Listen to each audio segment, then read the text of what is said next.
우리 말씀 보겠습니다. 오늘 보실 말씀은 사도행전 1장 1절 말씀부터 8절 말씀까지 같이 한 절씩 읽도록 하겠습니다. 제가 먼저 1절 읽고 여러분이 2절 읽고 우리 같이 이렇게 교대로 읽겠습니다. 제가 1절을 읽습니다. 데오빌로여, 내가 먼저 쓴 글에는 물은 예수께서 행하시며 가르치시기를 시작하심부터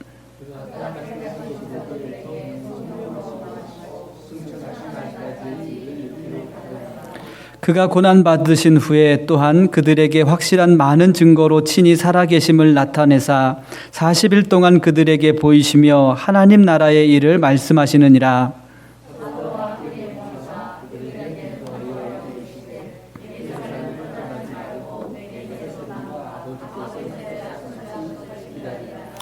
요한은 물로 세례를 베풀었으나 너희는 몇 날이 못되어 성령으로 세례를 받으리라 하셨느니라.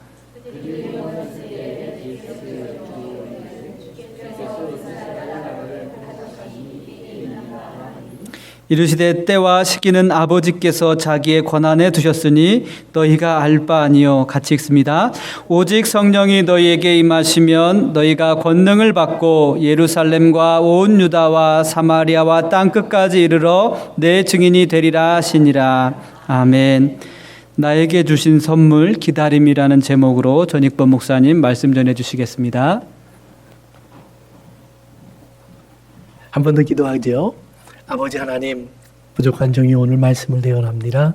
종의 입술과 생각을 사용하여 주시고 오직 주의 진리만 전할 수 있도록 이곳에 오셔서 역사하여 주옵소서. 예수님의 이름으로 기도합니다. 어떤 분이 사람의 삶을 그렇게 표현했습니다. 사람의 삶은 기다림의 연속이다. 엄마가 아이를 잉태하면 태어날 날을 기다립니다. 아이가 태어나면 언제 말을 할까, 언제 걸을까 기다린다고 합니다. 또 학교에 갈 때를 기다리고요. 졸업할 때를 기다리고요. 직장을 얻을 날을 기다리고요. 또 좋은 사람을 만날 날을 기다리고, 결혼 날을 기다리고, 자녀가 태어날 날을 기다리고, 이렇게 평생 기다림이 이어지는 것이 인생이라고 얘기를 합니다. 이렇게 인생 속에 어떤 단계만 기다리는 것이 아니라 우리의 매일을 봐도 우리의 매일은 기다림으로 가득 차 있습니다. 오늘도 아침에 일어나면서 예배 시간을 기다렸고, 그렇죠? 예. 그다음에 저 만날 시간을 기다리셨을 것 같고, 또 어머니들은 밥을 하면서 밥이 익을 시간을 기다리고, 식구들이 돌아올 날을 기다리고, 시간을 기다리고, 차를 타고 가다가 우리는 신호등 앞에 서면 신호등이 바뀔 것을 기다리고, 이런 식으로 우리 끊임없이 무언가를 기다리면서 하루를 채워가기도 합니다. 즉 우리의 삶은 기다림으로 가득 차 있다라는 것입니다. 그런데 그 기다림 속에 종종 우리는 실패할 때가 많이 있습니다. 왜냐하면 우리의 기다림에는 항상 우리 마음대로 생각하고 있는 좋은 것들이 그 안에 함께 포함되어 있곤 합니다. 밥이 잘 되기를 기다렸는데 탄 밥이 나올 수도 있습니다. 우리가 예배 시간을 기다렸는데 막상 예배가 끝나고 나면 실망하는 시간이 될 수도 있습니다. 우리가 만남을 기다렸는데 명절이라고 만났다가 우리가 헤어질 때가 되면 다시는 안 보겠다고 헤어질 때도 있다라는 말입니다. 우리 가족 얘기는 아니에요. 다시 만나자고 하는 걸 보니까 아직까지는 그런 것 같지 않습니다. 사랑하는 성도 여러분, 여러분의 신앙도 또한 기다림입니다. 신앙도 기다림입니다. 우리는 예수님을 만나는 순간부터 기다려야 하는 것이 있습니다. 그것을 예수님을 다시 만나는 날을 기다리는 것입니다. 이 기다림이 없는 신앙은 결코 아름다운 신앙도 행복한 신앙도 될 수 없습니다. 그런데 문제는 뭐냐 하면 이 기다림을 우리는 종종 잊어버리고 오늘 내 환경과 조건과 여건을 바꾸는 데 초점을 맞추어 갑니다. 그러나 우리는 종종 하나님 앞에 잘못된 것을 기대합니다. 내가 원했던 것들과 내가 갖고자 하던 것들을 하나님께 기대하면서 우리는 가끔은 실망하고 절망할 때가 있습니다. 시편 40편에 보면 다윗이라고 하는 하나님의 사람이 그 시편을 통해서 하나님을 찬송하면서 이렇게 시작합니다. 하나님, 내가 기다리고 기다렸습니다. 기다리고 기다렸습니다. 그 당시에 다윗이라고 하는 사람은 그 시편을 쓸 때 아주 어려운 환경에 처해 있을 때입니다. 저가 충성되게 섬겼던 왕 사울이 저를 죽이려고 쫓아다니고 있을 때입니다. 이리저리 피해 갔습니다. 숨었습니다. 그러면 그만둘 만도 한데 사울은 집요하게 쫓아옵니다. 저를 광야로 몰아넣었고요. 아둘람이라고 말을 하는 광야 지역의 동굴 속에 숨어 살 수밖에 없도록 이렇게 몰아갔습니다. 우리나라 속담에도 보면 정말 쥐를 몰아도 도망갈 틈을 놓고 몰아야 한다고 합니다. 아니면 돌아서서 오히려 우리를 깨문다고 하지요.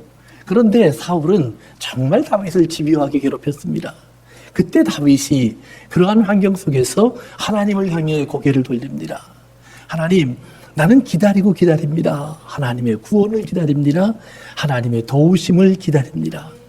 주의 도움과 구원이 어디에 있습니까? 그때 하나님의 음성이 그에게 들려옵니다. 그리고 그 시편 7절에 가면 다윗이 그런 말을 합니다. 하나님이 내게 대하여 한 말이 하나님의 말씀의 두루마리 속에 다 기록이 되어 있군요. 자기가 지금 고난을 받고 있고 어려움을 받고 있고 힘든 일을 지나가고 있는데 신기한 것은 그 말들이 다 하나님의 말씀이라고 하는 두루마리 속에 기록되어서 자기에게 주어져 있다라는 말입니다. 그리고는 그 다음 절에 이어서 다윗은 그렇게 이어갑니다. 하나님, 그 두루마리 속에 있던 주의 규례와 율례와 법도가 이제는 내 심중에 새겨집니다. 내가 눈으로 읽던 말씀이 이제는 내 마음의 말씀에 되어서 내 안에 머물러 있습니다.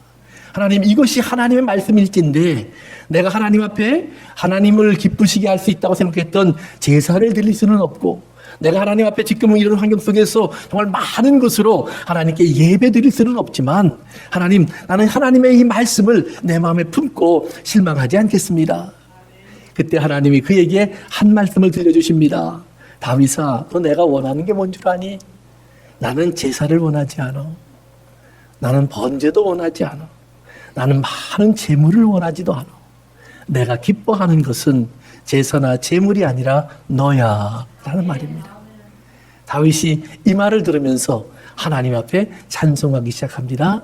하나님, 내가 하나님이 내게 주신 이 기쁜 마음을 모든 사람들에게 전하겠습니다. 그러면서 처음으로 성경에 복음이라는 말이 나옵니다. 기쁜 소리. 하나님이 내 마음에 담아주신 이 기쁜 소리를 내가 모든 사람들에게 전달하겠습니다. 나와 함께 피난하고 있는 사람들, 억울하다고 땅을 치며 탄식하는 사람들, 사울이 잘못했다고 욕하는 사람들, 나는 그들을 다 모아놓고 그들에게 하나님이 우리에게 주신 이 기쁜 소식을, 우리의 삶이 지금 사울에 의해서 쫓겨다니는 삶이 아니라 하나님의 말씀에 의해서 그대로 되어지고 있는 삶이라는 사실을 저들에게 알려주고 싶습니다. 그래서 저들이 이 소리를 같이 듣고 이 소리를 같이 깨달으면서 함께 하나님을 찬송하는 사람이 되기를 원합니다. 하나님, 오늘 나에게 이 말씀을 깨닫게 하셨으니 하나님께 영광을 돌립니다. 사랑하는 성도 여러분, 오늘 여러분의 삶 속에서 여러분이 기다리고 기다렸던 것의 응답이 하나님 말씀 속에 있음을 기억하시기를 바랍니다. 한번 하나님 말씀을 다 읽어보세요. 거기에 지금 내 모습이 하나라도, 어떤 모습 하나라도 빠짐없이 다 기록되어 있지 않은 것이 있는가? 여러분이 당하는 모든 일, 가정 속에서의 어려움, 사회생활 속의 부닥침, 또는 신앙생활 속에서의 갈등, 여러분이 가지고 있는 모든 삶의 문제가 다 성경에 하나도 빠짐없이 기록되어 있는 것을 발견할 겁니다. 깨어지는 가정의 아픔이요, 성경은 너무나 많이 갖고 있습니다. 예, 억울한 배반과 배신을 통해서 인간적인 배반감을 느끼는 거요, 성경은 그것으로 가득 차 있습니다. 예, 믿었던 자들이 나를 버리는 것이요, 예, 그것도 성경에는 가득합니다. 성경에는 내가 성공한 이야기뿐 아니라 실패한 이야기가 넘쳐납니다. 하나님을 따라가는 사람들의 삶 속에서 아픔과 눈물의 이야기가 가득하게 채워져 있습니다. 사랑하는 성도 여러분, 여러분의 삶의 일거수일투족이 성경에 낱낱이 기록되어 있다라는 말입니다. 그러나 그 말씀이 그렇게 기록되어 있을 뿐만 아니라 하나님은 그 말씀을 하시면서 항상 한결같이 하시는 말씀이 있습니다. 그것이 뭐냐 하면 나는 여호와라. 구약성경에 보면 하나님은 이스라엘에게 항상 말씀합니다. 나는 여호와라. 너희를 구원하는 여호와라. 너희를 돕는 여호와라. 너희를 지은 여호와라. 너희를 내 백성으로 택하여 삼은 여호와라. 인자와 자비와 긍휼이 풍성한 여호와라고 하나님은 자신을 자꾸 이스라엘에게 되새겨 줍니다. 신기하지요? 하나님은 자비와 인자와 긍휼이 풍성하신데 왜 우리의 삶 속에는 그런 아픔과 어려움을 그대로 허락하여 주실까요? 왜 그렇게 우리가 원하는 소원들이 이루어지지 않는 삶이 계속되도록 내버려 두실까요? 사랑하는 성도 여러분, 오늘 그 속에서 하나님은 우리에게 일일이 설명하지도 않고 답을 주지도 않습니다. 그러나 구하고 기다리면, 하나님의 뜻을 알기에, 하나님의 약속을 믿기에 기다리면, 하나님 말씀하신 대로 자비와 긍휼과 인자가 풍성하신 하나님, 변치 아니하신 하나님, 진실하신 하나님, 한결같으신 하나님, 그 말씀하신 것이라면 언제든지 반드시 이루어주시는 하나님이라고 우리가 확실히 믿는다면, 그러면 하나님이 주신 선한 결과를 기다려라 라는 말입니다. 오늘 내 입술에서 찬송이 없어지고 하나님 어째서 이런 일이 벌어집니까 하는 탄식이 나오는 입술을 갖고 있을 때, 내 마음속에 희망이 사라지고 절망과 낙담이 들어와 있을 때, 성도 여러분 꼭 기억하세요. 그것은 하나님이 주신 마음이 아니라는 말이에요. 그렇다면 하나님이 주신 마음이 내 마음에 들어올 때까지 그 하나님을 떠나지 말고 기다릴 줄 아는 자가 될 수 있기를 바랍니다. 기다린 자들이 성경은 승리했다라고 말을 합니다. 다윗이 기다려 승리하고요, 모세가 기다려 승리합니다. 하나님의 사람 아브라함이 기다려 승리하고요, 하나님의 사람 이삭이 기다려 승리합니다. 그들에게 기다림을 허락하신 하나님을 그들은 즐겁게 기다렸고, 그 기다림 속에서 그들은 하나님이 준비하신 것을 만나는 날을 맞았고, 하나님이 준비하는 것을 만나는 것은 그들에게 있어서 인생 최고의 기쁨이 되어서 하나님을 찬송하는 자로 그들의 믿음을 성경에 남기게 됩니다. 사랑하는 성도 여러분, 나의 삶 속에 이 기다림을 얻기를 바랍니다. 예수님의 삶도 성경은 그렇게 설명합니다. 예수님이 이 땅에 우연히 태어난 것이 아니라 때가 참에 기다림이 완성되었을 때 예수님이 이 땅에 오셨다라는 말입니다. 예수님이 이 땅에 사시면서 이제 제자들에게 한결같이 하신 말씀이 있습니다. 아직은 내 때가 아니다. 그러다가 어느 날 예수님은 말씀하십니다. 이젠 때가 되었다. 재미있는 것은 예수님이 내 때가 아니다라고 말할 때 제자들은 예수님을 가까이 했습니다. 그러나 이젠 내 때가 되었다라고 말을 하니까 제자들이 멀어지기 시작합니다. 왠지 아십니까? 예수님이 내 때가 되었다라고 말하는 그 순간부터 예수님은 십자가로 가기 때문입니다. 성도 여러분, 이 땅에서 하나님이 준비하신 나의 시간이 되면 십자가가 분명해진다라는 말입니다. 그 전까지도 물론 도전이 있고 어려움이 있을 수 있습니다. 그 전까지도 시험도 있고 유혹이 있을 수 있습니다. 그러나 진짜 하나님의 때가 내 인생 속에 딱 다가온다면 하나님의 크신 능력이 나타나기 위해서는 반드시 십자가가 필요합니다. 신명기 14장에 보면 모세가 하나님 앞에 기도하는 장면이 나옵니다. 그의 기도는 이렇게 시작됩니다. 하나님, 하나님의 큰 권능을 나타내소서. 그 말 뒤에 저는 그 말씀을 보는 순간, 하나님 그러면 기적을 보여주십시오. 바다를 갈라주십시오. 바위를 깨워주십시오. 죽은 자를 살려주십시오. 이런 말이 나올 줄 알았어요. 그런데 그 다음에 모세가 하는 말이 있습니다. 하나님은 자비와 긍휼이 풍성하신 하나님이니, 하나님은 인자와 긍휼이 넘치시는 하나님이니 우리의 죄를 사하여 주옵소서. 진노를 후손 3, 4세까지 베푸신다고 하신 하나님, 그 진노를 멈추시고 이제 주의 자비와 긍휼을 우리에게 보여주시옵소서. 무슨 말인지 아시겠어요? 하나님의 큰 본능은 용서라는 말입니다. 이 땅의 사람들이 갖고 있는 죄와 허물 속에서 하나님이 당연히 심판하셔야 될 그들의 잘못된 모습을 하나님이 용서할 수 있는 것만큼 위대하고 큰 권능이 없다라는 것입니다. 그렇기 때문에 예수님께서 이 땅을 사시면서 예수님은 종종 병든 자를 고치거나 문둥병자를 치료하거나 또는 이제 안진뱅이를 일으키거나 하실 때 예수님이 하셨던 말씀 중에 한마디가 항상 네 죄가 사함을 받았느니라라는 말입니다. 예수님이 이 말을 하면 예수님을 이제 살펴보던 바리새인들이나 유대인의 지도자들이 종종 예수님에게 그런 말을 합니다. 지가 뭔데 죄를 사해? 죄를 사하시는 것은 오직 하나님밖에 할 수 없는 일인데, 하나님만이 할 수 있는 일, 하나님에게만 속한 권능이라는 말입니다. 의사가 병을 고치듯 병을 고치는 하나님이 아니라는 말입니다. 이 땅에 현인들이 가리키는 지혜처럼 하나님은 지혜로운 말을 많이 하시는 하나님, 그 정도가 아니라는 말입니다. 사랑하는 성도 여러분, 폭탄도 이 땅에 얼마나 큰 파괴력을 가졌는지 모릅니다. 지구요, 우리가 가진 원자 폭탄으로 이 지구를 쪼개어 버릴 수 있다고 합니다. 인간이 가지고 있는 힘으로 이 우주를 파괴시킬 능력도 어느 정도 가지고 있다고 합니다. 이런 무시무시한 힘들을 인간도 가지고 있습니다. 그런데 하나님이 이 땅을 파괴하는다, 또는 하나님이 이 땅을 이제 심판하신다, 또는 폭풍을 일으키신다, 태풍을 일으키신다, 지진이 일어나게 한다, 이에 원자폭탄을 터뜨려도 가능한 일들입니다. 그러나 한 가지, 이 땅에 그 누구도 할 수 없는 일이 있습니다. 용서하는 일입니다. 그 죄로 인하여 저주받아 영원히 지옥에 갈 사람들을 용서하셔서 하나님의 생명을 주고, 하나님의 형상을 입혀주고, 하나님의 자녀라 불러주고 영원한 생명을 주는 것, 그것은 오직 하나님 한 분 외에는 누구도 못하는 일이라는 말입니다. 쉬운 일 같지만 가장 어려운 일이라는 말입니다. 쉬운 일 같지만 이 땅에 그 누구도 할 수 없는 일이라는 말입니다. 내가 아무리 누구를 용서한다고 해도 그 사람의 죄가 없어지는 것도 아니고, 또 내 안에 그를 향한 원망이 사라지는 것도 아니라는 말입니다. 우리는 노력해보지만, 예수를 믿기 때문에 자꾸 잊어보려고 하지만, 없던 것으로 해보려고 하지만, 사실은 저 밑바닥에 숨겨놓았다가 어느 순간이 되면 마치 잃어버린 것을 다시 찾아오듯 내 마음에 저 찌꺼기들이 있는 그 쓰레기 더미 속에 들어가서 우리는 원망을 찾아오고 원한을 찾아오고 그를 향한 비난과 그리고 그의 잘못을 기억하는 나의 나쁜 기억들을 다 찾아오는 것을 종종 느껴볼 때가 있습니다. 내 눈앞에서 그의 죄들이 쉽게 사라지지 않습니다. 그러나 오직 하나님 한 분만은 동이 서에서 먼 것처럼 우리의 죄를 영원히 지워버리십니다. 예, 우리의 죄를, 그 붉고 검고 험한 잘못된 죄들을 양털처럼 흰 눈처럼 깨끗하게 하십니다.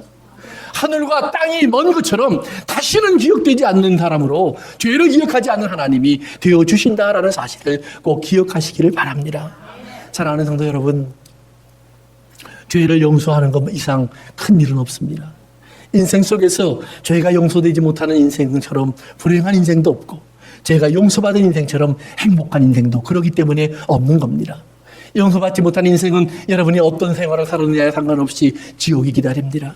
그러나 용서받은 인생은 우리의 삶에 어떤 문제가 있었냐와 상관없이 하나님의 은혜의 세계 속에 들어갈 것을 꼭 기억하시기를 바랍니다. 종종 사람들은 그 말에 도전합니다. 하나님이 뭔데 그것을 용서하시냐고요? 사랑하는 성도 여러분, 하나님은 독생자를 주셨기 때문에 그것을 용서합니다. 독생자를 주지 않은 하나님이 말씀하시는 것이 아닙니다. 자기 마음대로 하나님께서 인간을 죄인으로 내버려 두셨다가 어느 날 내가 너는 용서하고 너는 정죄할게 이렇게 말하는 건 아닙니다. 너의 죄가 어떤 죄가 있을지라도 내 아들 독생자를 주었으니 독생자의 죽음으로 내가 너를 정결하게 하리라 라고 말씀하시는 하나님을 기억하시기를 바랍니다. 그렇기 때문에 사랑하는 성도 여러분, 예수 그리스도를 만나시길 바랍니다. 오늘 우리 주님께서 이 말씀을 들려주는 이 순간 우리 주님은 멀리 계시는 예수님이 아니라 여러분 가운데 오셔서 내가 너를 위하여 십자가를 지었다라고 말씀하시는 나를 구원하시는 하나님의 사랑의 예수님인 것을 믿으시길 바랍니다. 내 곁에 오셔서 지금 나에게 십자가를 보여주시면서 못 박힌 손과 발목을 보여주시고 옆구리를 보여주시면서 내가 너를 위하여 죽었다라고 말씀하시는 이 예수님의 모습을 꼭 기억하시기를 바랍니다. 오늘 여러분들이 이 예수님을 만나면 한 가지는 확실합니다. 여러분을 향한 하나님의 진노를 주님이 대신한 것을 깨달을 수 있습니다. 나를 정죄하시려고 하시는 하나님의 정죄를 예수님께서 대신 지고 가시고 오늘 나에게 하나님의 사랑하는 아들, 그 하나님 말씀에 다 순종하여서 죽기까지 순종하신 그 아들의 순종의 모습을 나에게 더 지워놓고 주님 말씀하십니다. 아버지, 이 사람을 보세요. 하나님 아버지께서 나를 바라볼 때 내 모습 속에는 그러기 때문에 사랑하는 아들의 모습만 남아있을 줄로 믿습니다. 내 몸에서는 사랑하는 하나님의 자녀, 하나님의 독생자 예수 그리스도의 향기가 남아있을 줄로 믿습니다. 오늘 여러분의 인생 속에 이런 예수님의 음성이 들려지기를 바랍니다. 그렇기 때문에 오늘 우리는 우리의 삶 속에서 예수 그리스도의 음성을 듣는 이 순간 오늘 여러분은 하나님 아버지를 나의 아버지로 만날 수 있는 순간이라는 사실을 꼭 기억하셔야 합니다. 오늘 주님께서 내게 이 음성을 들려주는 이 순간 하나님이 나에게 다가와서 나에게 자신을 증거해 주시는 시간이라고 믿으셔야 합니다. 그렇기 때문에 이 시간 여러분들이 마음을 열고 주님 앞에 아멘 한다면, 주님 내가 주님을 만나기를 원합니다, 내 안에 영접하기를 원합니다 하면 전인범이라는 사람의 입에서 나온 말이 아니라 여러분의 마음을 향하여서, 여러분의 영혼을 향하여서 이 음성을 들려주기를 원하시는 하나님 아버지가 오늘 여러분의 마음을 두드리시고 그 안에 성령을 부어주셔서 여러분들로 하여금 하나님의 자녀가 되게 하실 줄로 믿습니다. 꼭 그 아버지를 만나셔야 됩니다. 그 아버지를 만나고 나면 여러분들이 하셔야 될 일이 하나가 있습니다. 그러면 하나님의 은혜를 기다리는 일입니다. 그때부터 시작되는 한 가지의 기다림이 시작되셔야 합니다. 오늘 주님이 말씀하십니다. 내가 너희에게 말하는데 내가 가면 성령을 보내줄 거야. 어떤 사람이 성령을 받은 사람일까요? 받은 사람만 압니다. 많은 분들이 성령을 받는다라는 말을 어떤 것을 체험한다라는 말로 오해합니다. 미안하지만 체험은 성령을 받지 않고도 합니다. 병이 낫는 거요, 성령 받지 않아도 체험할 수 있습니다. 예, 어떤 은사가 나타나는 거요, 오늘 성령이 말하는 성령 받지 않고도 은사 나타날 수 있습니다. 그러나 진짜 하나님의 성령이 임하시면 내 안에 한 가지가 생깁니다. 하나님을 아버지라고 부르기 시작합니다. 아버지가 누군 줄 안다라는 말입니다. 왜 예수님께서, 예수님의 제자들이 예수님의 부활도 보고 예수님의 십자가도 경험했는데 왜 아직 나가서 전도하지 마라고 말하셨는지 아십니까? 오늘 얼마나 많은 사람들이 여기에서 실수하는지 모릅니다. 예수님이 처음에 부활하셨을 때 믿지 못했던 제자들이요, 예수님이 자꾸 나타나셔서 말씀하시고 보여주시고 또 깨닫게 하시니까 점점 확신이 생겼습니다. 그리고 오늘 성경에 나오는 이야기를 우리가 읽을 때쯤에는요, 예수님의 부활에 대해서 저들은 너무 자신이 있었습니다. 너무나 분명했습니다. 그렇기 때문에 기뻐서 춤추면서 돌아다녔습니다. 하나님을 찬송하면서 길거리를 활보했습니다. 이런 담대함이 생겼습니다. 그러니까 그들은 나가서 전하라고 하면 아무나 붙잡고 막 말할 판이에요. 예수님 부활하셨다고요. 하나님 말씀대로 되셨다고요. 그런데 주님이 말씀하십니다. 아직 아니야. 그것 가지고 안 돼라는 말입니다. 병을 고쳤다는 말 가지고 안 된다는 말입니다. 죽은 사람을 살리셨다는 말 갖고 안 된다는 말입니다. 사랑하는 성도 여러분, 하나님이 내 아버지구나. 나를 지으신 분이 하나님이시구나. 하나님이 나를 지으셨고, 하나님이 나를 세우셨고, 하나님이 나를 부르셨고, 하나님이 나를 의롭게 하셨고, 하나님이 나를 영화롭게 하셨구나. 내가 하나님의 자녀가 되었구나. 근데 여러분, 재미있는군요. 부모는 자식이 내 자식인 걸 의심하지 않는데요, 자식은 가끔 가다가 저분이 내 부모가 아닐까 생각할 때가 있습니다. 그래서 여러분들도 신앙생활 하다가 가끔 그런 질문이 정말 생기는 거 괜찮아요. 진짜 하나님이 내 아버지가 맞을까? 어떨 땐 그런 생각 들 수도 있습니다. 그러나 분명한 것은 바로 돌아옵니다. 그래, 저분이 아버지가 맞긴 맞지. 돈을 못 벌어서 그렇지 아버지는 맞아. 잔소리가 많아서 그렇지 우리 엄마가 틀림없어. 그 잔소리 없으면 우리 엄마가 아니니까. 사랑하는 성도 여러분, 가끔은 우리 마음속에 다른 생각이 지나갈 수 있지만 성령이 내 안에 들어오셔서 하나님을 아버지라고 알게 해주시면 그 다음부터 우리에게 변하지 않는 것이 생깁니다. 더 이상 하나님 아버지께서 내 기대와 다른 것을 할지라도 여전히 하나님은 내 아버지가 되십니다. 그때부터. 오늘 이 변화가 필요하다는 거예요. 예수님께서 왜 성령이 너에게 임하실 때까지 기다려라? 그래야 너희가 권능을 받는다 라고 말씀을 하셨는데, 우리가 이 말을 잘못 이해하면 권능을 가지고 나가서 기적을 행하려고 하고 능력을 나타내려고 한다라는 말이에요. 그러나 예수님은 제자들에게 분명히 말씀하십니다. 너희가 네 죄든지 그대로 두면 그대로 있을 것이요, 너희가 네 죄든지 사하면 사하여질 것이라. 언제요? 부활하시고 나서 제자들을 만나서 숨을 내어 쉬시면서 성령을 받으라 라고 말씀하시면서 예수님께서 하신 말씀이, 너희가 네 죄든지 사하면 사하여질 것이요, 너희가 그 죄를 내버려 두면 그대로 있으리라.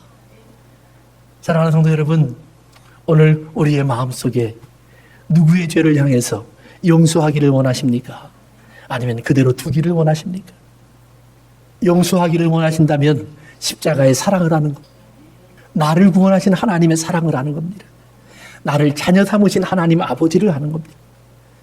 그렇다면 오늘 여러분의 삶 속에서 우리가 원망과 불평과 증오와 시기와 질투와 같은 나쁜 생각들이 일어날 때 오늘 여러분의 마음을 지배해야 하는 하나님의 법이 여러분 속에서 일어나게 될 걸로 믿습니다.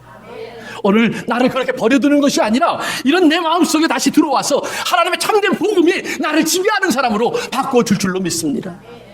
그래서 성경에 보면 재미있는 단어가 하나가 있습니다. 그것이 육체라는 단어입니다. 육체라는 단어를 히브리 말로는 바사르 그럽니다. 바사르. 그 바사르라는 말을 여러분이 혹시 사전을 찾아보시면은요, 그렇게 설명이 되어 있습니다. 기쁜 소식, 소식을 전하다. 그런데 그것이 명사가 되면 육체 이렇게 됩니다. 그리고는 성경에 보면 하나님께서 사람을 육체로 지으셔서 하나님의 생기를 불어넣어서 생명이 되게 하셨는데 하나님의 영이 떠나가 버리면 인간이 다시 육체가 됩니다. 그러면 그 육체를 가리켜 성경은 죄악된 몸이라고 말을 합니다.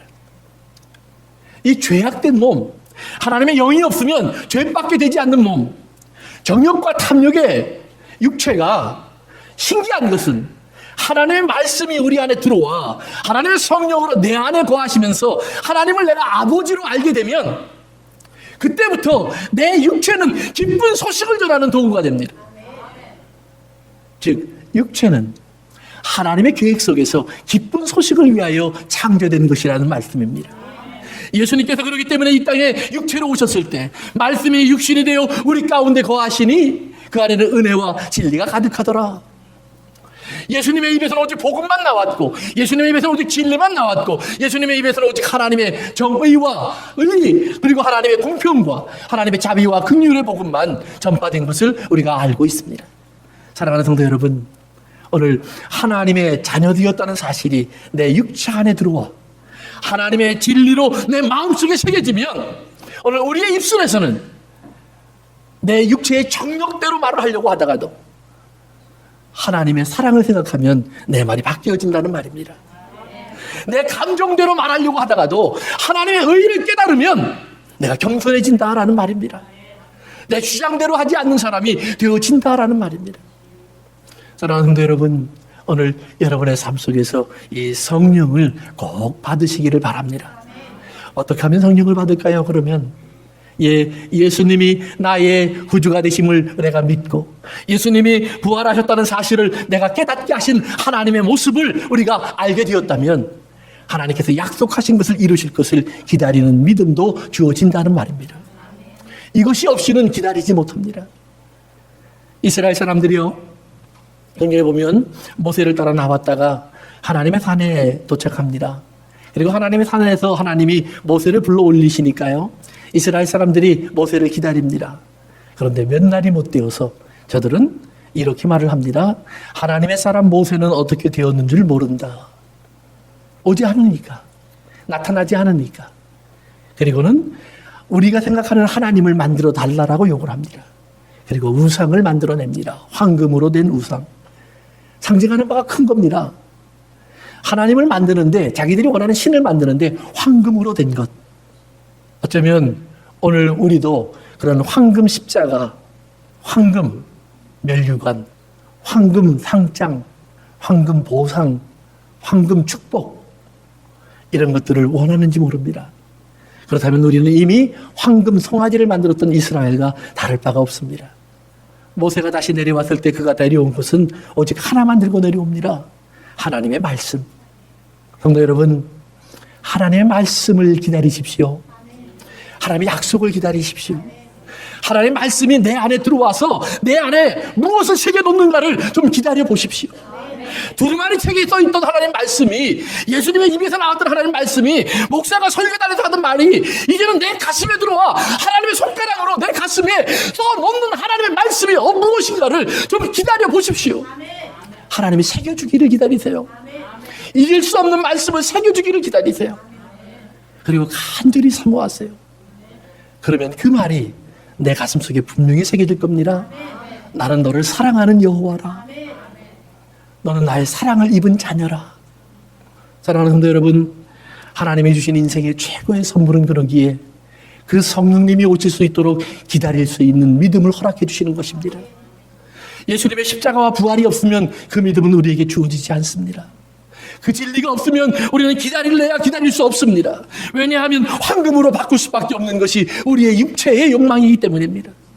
그러나 예수님의 십자가와 부활이 정말 진리라는 사실로 내가 이제는 믿을 수밖에 없게 된다면 하나님께서 약속하신 성령도 꼭 오실 줄로 믿기에 나는 이제 40일을 기다릴 수 있다는 말입니다. 열흘도 기다릴 수 있다는 말입니다. 한 날도 기다릴 수 있다는 말입니다. 한 가지 분명한 것은 기다리는 자에게는 하나님이 꼭 응답하신다는 사실입니다. 이 기다림을 상실하면 오늘 여러분들은 신앙에 실패합니다. 예수님을 알지만 부활도 믿지만 나가서 사람들에게 자랑할 거리도 있지만 정말 나에게 너는 누구냐라고 물어보면 부활은 하는데 십자가는 받는데 예수님과 대화를 했는데 예배는 드렸는데 성찬식은 참석했는데 나는 누군가 모른다는 말입니다. 그러나 이 성령을 받고 나면 누가 뭐라고 해도 나는 누군가, 나는 하나님의 자녀예요. 나는 누군가, 나는 하나님의 사랑을 입은 사람이에요. 나는 누군가, 이제는 하나님의 손에서 누구도 빼앗을 수 없는 하나님의 완전한 아름답고 온전한 자녀가 된 사람이에요.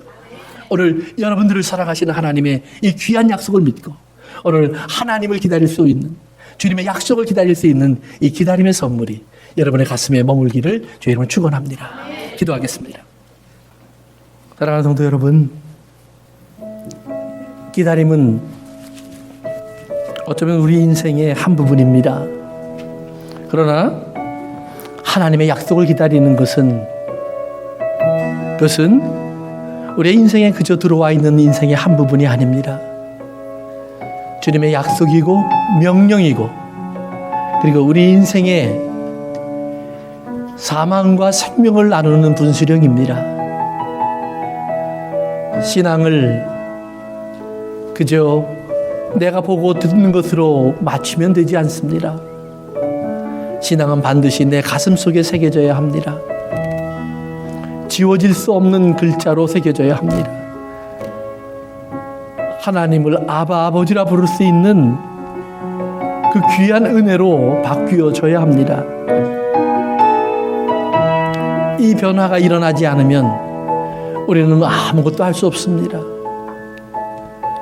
예수님이 세상에 나아가 복음을 전하면서 항상 오해받은 것이 스스로를 하나님의 아들이라고 부르는 것입니다. 하나님을 아버지라고 부르는 것입니다. 그러나 그것이 복음입니다. 오늘 여러분들은 하나님을 누구라고 부르시겠습니까? 남이 부르니까 나도 아버지라고 한다고요? 아닙니다. 내 마음속에 그 은혜가 임해야 됩니다. 맞아, 하나님은 내 아버지구나. 하나님이 나를 만드셨고 부르셨고 이름을 주셨고 나를 붙잡고 계시는구나.